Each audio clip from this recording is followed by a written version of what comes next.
পুলিশদের ঘৃণা করবে সাধারণ মানুষ, বিবেক সম্পন্ন বুদ্ধিজীবীরাও।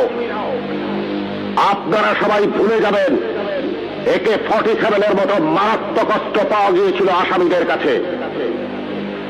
যদি জনগণের কাছে ধরা পড়ে ওই আসামিরা গণপিটুনিতে মারা যেত, আপনারাই বলতেন ভালো হয়েছে, পুলিশের কাছে গেলে ছাড়া পেয়ে যেত। একটা কথা মনে রাখবেন, পুলিশ কখনো আসামি ছাড়ে না। আসামি ছাড়ার অধিকার শুধুমাত্র বিচার বিভাগের। বলুন তো, AK-47 মতো রাইফেল কেন এদেশে আসবে, যা শুধু যুদ্ধক্ষেত্রে ব্যবহৃত হবে? কেন AK-47 বাংলাদেশে আসছে?